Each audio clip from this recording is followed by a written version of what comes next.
History lost, decks past, but in this series, we revisit older decks to see if they can be brought back to the forefront of the meta. We'll break down what made these decks great, what no longer holds up, and how modern builds can give them new life. By exploring different variants and tech choices, we'll tune each deck to fit different playstyles. Let's see if these classics still have what it takes for meta teching. What's up, guys? My name is TechnoTuner, and today I am bringing you a meta teching episode for Cloudian. Some people's least favorite deck, but also other people's favorite deck. This deck focuses on having your monsters in attack position so they cannot be destroyed by battle, but also being able to incorporate and work around using fog counters. These fog counters can then be used to pop spells and traps, summon a monster, increase attack, pop monsters, give you card draw, discard a random card, or hand rip. You have further capability of doing this. While they're all fairies, gives you access to the heralds, such as Herald of Orange Light for monster effect negation, Herald of Green Light for spell negation, and Herald of the Purple Light for trap negation, being able to give you that further playability to break your opponent's board and set some negation. While this card type, well, not card type, this deck is an anime deck and was played in GX, it is still one of the older formats, fun decks to play, but also is one of the few control decks that a lot of people still remember to this day. Whether it be from being extremely angry at this archetype and what it does, to just having fun in general with friends on a normal Tuesday or afternoon. This deck gives you a lot of capability nowadays to where we're looking to try and improve it from being able to just set up small little main deck plays, from being able to get Smoke Ball out to give us more counters or summon more things. We need the other accessibility to get those fog counters onto our board through Atlas and Acid Cloud and Cirrostratus, so we can get the capability to use their effects to pop monsters, pop spells and traps, hand rip, or increase Nimbus Man's attack. This can give us a lot more capability and give us a little bit more access as well. The other thing that I'll state here is Storm Dragon. Storm Dragon being able to give us an additional fog counter will allow us to basically be able to get more capability as we go into the game to set up other plays. While it's a little intricate for most players that are trying to figure out the game, it's slow enough game style to allow you to pick up on normal summons, battle interactions, and battle protection, but also giving you the old school feel of being able to set up some negation and interaction through heralds, being able to set up bigger monsters with using equip spells through Cestus of Dagla, and giving you a little bit of life point gain as well. While you can incorporate links and Xyz monsters into this deck, I recommend trying to play a little bit pure for an older format, as you can have a lot more fun with this. You can also incorporate some new traps, such as Angel Statue of Azarun as the level 4 fairy, but it also gives you Summon Negate as well. Then we have the Raging Cloudian, for those that don't know what Raging Cloudian is. When a Cloudian monster or monsters you control is destroyed by its own effect and sent to the graveyard, target one of those monsters, special summon it in attack position. And if you do, place one fog counter on it. Also cannot be changed to defense position by card effects. So, you could make Nimbus Man immune to being changed to defense, or really any of them. So it makes it a lot harder. The other card that is underestimated in this deck is Stained Glass of Light and Dark. Apply any of the following effects in sequence depending on the types or types of effect monsters you control. Fairy, you can draw 3 cards, then place 2 cards from your hand on the bottom of the deck in any order. So giving us a little bit of card draw, but also a little capability to recycle back cards we don't want to see just yet. Fiend, you can make your opponent draw 1 card, then discard 1 random card. Then if they still have a card in their hand, they discard 1 card. Just don't play this against Dark World. It will backfire a little bit.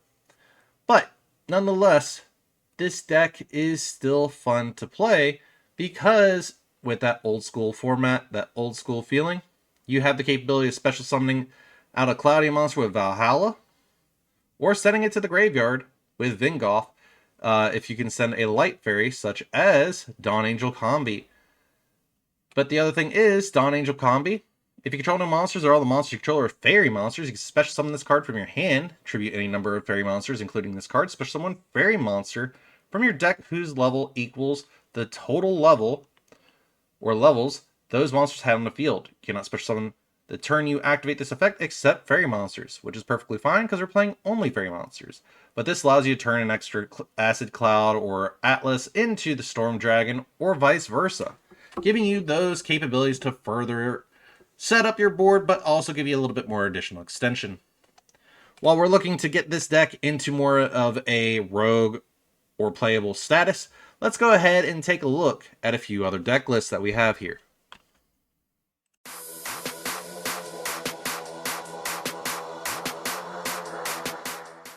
I feel like I am talking nothing but Primite here lately, but Primite is still good because this deck does need the Smoke Ball to be able to get additional effects. For Smoke Ball to be utilized in this deck, it is very helpful. But anyways, Cloudian, using Primite, gives us the capability of setting up Primite Drill Beam for an additional banish or interaction, but also giving us the further capability of going into Primite Roar, Primite Howl, and even Primite Lordly Load to summon out our Smoke Ball. This can be used for Link summoning, Fusion summoning, Cease summoning, Synchro summoning if you have the capability of incorporating some tuners in there. Oh wait, we have Herald of the Orange Light that functions as a tuner, so we can go into a level 3 Synchro play, a level 6, a level 4 with the other Heralds. It just turns it into a more beneficial deck that we can further interact with our opponent. Now, do note, I did not incorporate any Synchros, Xyz, or whatever into this deck because there's a lot more that you can do with this. You can also incorporate rank 1 since you're going to be trying to focus on getting Smoke Ball either to your hand or on the board so you can get it into the grave or for extra material for another kind of summoning. This gives you more capability of breaking your opponent's board through getting Atlas, Acid Cloud, and Stratus, but also being able to give you further access. The other card that we're playing here is Cloudian Squall. Once per turn during your standby phase, place 1 fog counter on each face-up monster on the field. So the more monsters we have during our standby, the more fog counters we can place, which can help us out greatly. While we're mainly looking to do the same thing as the last deck list, we're incorporating more interaction and more capability to turn our monsters into rank 4s with Primite Ether Barrel, being able to use it as a level 4 monster for that material, but also giving us the access of searching out for Lordly Load, or really, Drill Beam or Howl. You can also get Roar if you really want to, but we're trying to focus on getting as much of normal monsters on the board so we have that interaction, or those Primite monsters onto the board so we have further interaction as well. Being able to further break our opponent's board or interact and get Revival as well can help us a lot as well. Cloudian Aerosol, discard 1 Cloudian monster, then target 1 face-up monster on the field. Place fog counters on that target equal to its level. You can banish this card and 1 Cloudian monster from your graveyard. Special summon 1 Cloudian monster from your deck.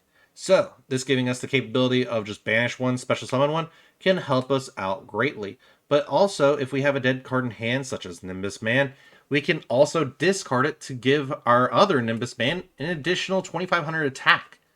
So that can help us out even further, turning it into a 3,500 attacker. But these cards are still a little bit goofy and a little bit fun to interact with because we're now starting to increase the capability of a higher ceiling on this deck from just, okay, normal summon 1, normal summon the other, move on. We're now incorporating the Primites, so we're going up a little bit further on that ladder. Now, what would we do if we were looking to further expand upon this deck? Would we want to go into a rank 4 aesthetic? Would we want to go into a synchro aesthetic? Well, that's the thing. Since we're playing mainly fairies, we can incorporate that in there, whether it be from using the actual heralds as hand traps. We can also use them as a tuner depending on if we have orange light as well, to where we can use Valhalla, special summon out of body, get the Herald of Orange Light on the board, whether it be the special summon or the normal summon, and then use one of the level 4s and go into a synchro summon. That can give us a level 6, a level 4 or a level 3 body, or if we have Nimbus Man, even a level 7 for Black Rose. So we could do that as well. The other thing that we could do that would be very interesting is rank 2, rank 4, and rank 1 plays. Being able to give us more interactability with our opponent, while also being able to really just look into this deck to kind of try and break it away from how we would normally play it without an extra deck. So giving us a little bit more functionality with our utility and our extra deck, such as Coral Dragon, where we can discard a card and pop a card, or when it's sent to the graveyard to draw a card. There's a lot that we can do with this deck nonetheless. The other thing that we could look into is if we did Coral Dragon and another level 4, we can go into level 10 plays. Gets us into our super heavy samurai line. It also can get us into Sword Soul Shengying, which can be another monster that can help us out greatly. We can do rank 8 plays, such as with Herald of Greenlight and, say, the Coral Dragon or another level 6 tuner that we can synchro summon, and go directly into our Stardust line to revive it back, and being able to go into either a level 10 synchro, I think for Bestial Despotter, but I might be overshooting myself with that one, or just being able to go into the Counter Fairy strat with the Arch Knight, Parshath synchro, which is a level 8, which can help us out as well. But the other thing is we can utilize this to go into more link summoning, from being able to go into Smoke Ball off of Lordly Load, but also being able to go into Ether Barrel. While we won't get their special summon effects if we summon Smoke Ball off of Lordly Load, we still will have the capability of being able to get that body on board to still extend. All right, but that's all that I have for this deck profile. Let's go ahead and hop right into our next one, which pushes up a little bit further up on the ladder for giving us a bit of a bigger ceiling to where we can work with and extend a little bit more.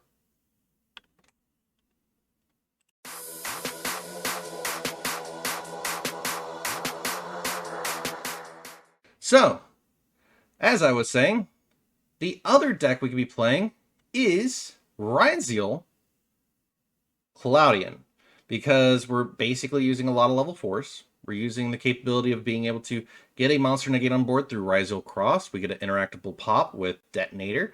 We get a search with Duo Drive. We get level 4 or rank 4 access, since most of the Cloudian, well, all the Cloudians are water monsters, allowing us to go into Stealth Kraken. But it also doesn't turn off our actual Ryzeal package. So being able to revive one or get a spell and trap, such as Plugin or Cross, can help us out greatly.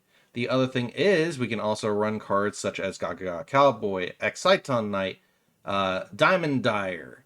We can even go into Tornado Dragon for a spell and trap pop, or the Heraldry Patriarch. We have those capabilities of further breaking things, but we're also playing 2 Moray of Greed by being able to shuffle back 2 water monsters from our hand into the deck and then draw 3. So we're basically coming out net even, but we might be able to draw into our Ryzeals. We might be able to draw into other Cloudians or Heralds that we can utilize. The other thing is here is that since we're playing the Ryzeal cards, we can also play Ryzeal Plasma Hole, where you can target a face-up cards your opponent controls up to the number of Ryzeal Xyz monsters you control, destroy them, then you can attach 1 Ryzeal card from your graveyard to 1 rank 4 Xyz monster you control. You can banish this card from your graveyard immediately after this effect resolves. Xyz summon 1 Xyz monster you control using a Ryzeal monster. So you can also overlay into that as well. But the other tech card that we're playing is Ice Barrier. When an attack is declared involving your opponent's monster, change that opponent's monster's attack to 0, negates effects. Also cannot change its battle position. You can banish this card from your graveyard, send 1 level 5 or higher water monster from your deck to the graveyard, aka Nimbus Man if you're still playing it. Then you can add 1 water monster from your graveyard to your hand. Until the end of this turn, until the end of your next turn after this effect resolves, you cannot special summon monsters except water monsters. But that's perfectly fine because we're not looking to banish it. We're still looking to use this as more of an attack drop, and effect negation, which can help us out greatly. The whole thing with Vingoffs, we're looking to basically get this into the onto the board because fairy monsters you control gain 100 attack for each fairy monster on your field or in your graveyard. But if this card is sent to the graveyard, you can target one level 4 or lower fairy monster in your graveyard, special summon it. So this can give you capability of getting Atlas or Acid Cloud or Cirrus Stratus back onto the board, being able to further play that interaction. Now, the other cards that you can play that are continuous traps are Astral Barrier. Or if you pair Astral Barrier with, I forget the other barrier. It's not Hallowed Life Force. It's going to drive me a bit nuts. Spirit Barrier. So if you put Spirit Barrier and Astral Barrier, and you have a Cloudian monster on board, you don't take battle damage. You can make that monster's attack a direct attack with Astral Barrier, but you also make Spirit Barrier the capability of, while you control a monster, you take no damage. Makes it a lot harder for your opponent to really get over those Cloudian monsters, and it gets to a very long, drawn-out battle, to where they have to try and pop your spell and trap cards. And if they're able to do that, you've already kind of established your board by then. Whether it be through Ryziel Detonator, through Castell, through Exciton Knight, Gaga Cowboy for burn damage, or just to boost its attack and beat over something. You can also get an extra negate in with Giant Hand or Steal a Monster with Silent Honor Arc. You have further capability of further increasing this deck's ceiling, while also being able to give it that more fun playstyle that you were looking for. Now, I will state that this deck is very fun and interesting to say the least. Now, would you cut down on some bricks? Yes, of course. I would cut down on the Raging Cloudian. I would probably cut Valhalla down to 1 as well. I would also probably cut the Stained Glass of Light and Dark, but that's only if you're looking to incorporate more higher tier things such as hand traps, such as interaction through Ice Barrier, Moray Agreed. You're looking to cut the goofy one-of such as Cestus of Dagla. You have those capabilities of doing that. I'm just here to give you a bit more of an expanded look onto a deck archetype which you can further improve to your playstyle. Now, I will state that this deck, as I have said, is a lot of fun. For some, it's not. Especially if you set up Cloudian Lock with Spirit Barrier and Astral Barrier, you're not really going anywhere. Because they can't be destroyed by battle, and you take no battle damage if you have Spirit Barrier and Astral Barrier lockup. Anyways, guys, that's all I have for you for today. If you liked today's video, please feel free to leave a like and subscribe, and I'll see you all in the next one.